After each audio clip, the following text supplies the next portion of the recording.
Oi gente, tudo bem? Sou o professor Gabriel Silva, professor de Química, e hoje é a primeira aula de uma sequência que eu vou fazer do assunto mol para vocês entenderem todos os conceitos envolvidos nesse tema. O primeiro conceito que vamos estudar hoje é a constante de Avogadro. Então, vamos para o conteúdo. Eu começo a aula aqui de hoje fazendo uma introdução de forma de analogia. Vamos tentar descobrir quantos grãos de arroz existem em um saco de 5 quilos.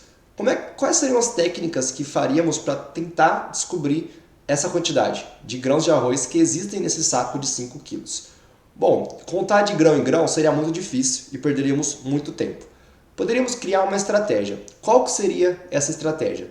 Poderíamos pegar uma quantidade de grão de arroz que seria possível contar e determinar essa massa dele.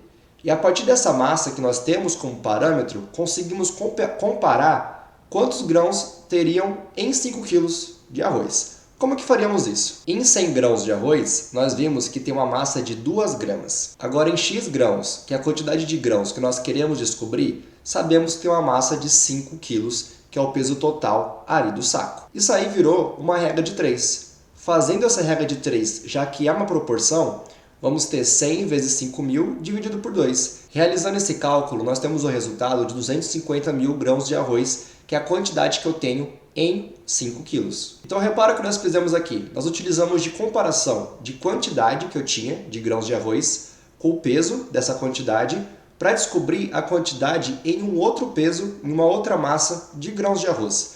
Fizemos uma comparação. Agora, na química, nós utilizamos um procedimento semelhante que permite descobrir o número de partículas, átomos ou moléculas que existem em uma amostra. Lorenzo Romano Amedeo Carlo Avogadro, que nasceu em 1776 e morreu em 1856, que é esse homem bonitão aí. Avogadro, ele foi o primeiro cientista a conceber a seguinte ideia, que o peso de uma amostra em gramas, quando ela for numericamente igual à massa atômica daquele átomo, vai existir sempre o mesmo número de átomos.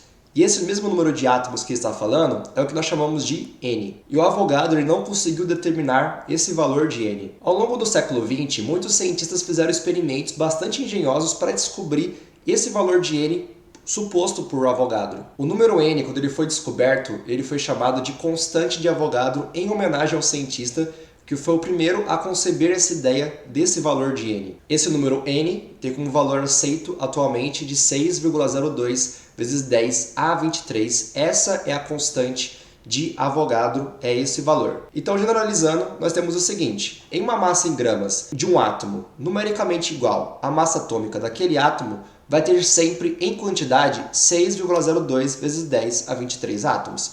Então, vamos pegar, por exemplo, aqui o átomo de carbono. Então, no carbono, eu tenho a massa atômica dele, a massa de um átomo de carbono, igual a 2 unidades. Quando eu tiver o valor numericamente igual, só que em gramas, que no caso é 12 gramas de carbono, eu vou ter em quantidade de carbono, quantidade de átomos de carbono, 6,02 vezes 10 a 23 átomos de carbono. Agora vamos falar um pouco das moléculas. Quando eu tiver em uma massa em gramas numericamente igual à massa molecular de uma molécula ali, eu vou ter sempre em quantidade 6,02 vezes 10 a 23 moléculas. Então vamos pegar, por exemplo, a molécula de água. A massa de uma molécula de água, a massa molecular dela, é igual a 18U, que é 18 unidades de massa atômica, que é o peso de uma molécula de água. Quando eu tiver o valor numericamente igual em gramas, que é 18 gramas de água, eu vou ter em quantidade 6,02 vezes 10 a 23 moléculas de água. Então repara no seguinte, com a constante de Avogadro, eu consigo descobrir a quantidade que eu tenho de átomos e moléculas quando a massa daqueles átomos for numericamente igual à massa atômica ou à massa molecular daquela molécula. Nas aulas seguintes, nós vamos ver como que isso é aplicado no conceito de mol e massa molar. Esse é meu e-mail para contato, caso vocês queiram tirar alguma dúvida de algum conteúdo, e também me sigam nas redes sociais para acompanhar mais conteúdos de química e se inscrevam aqui no canal também e deixe seu like se gostou do vídeo, e muito obrigado por acompanhar.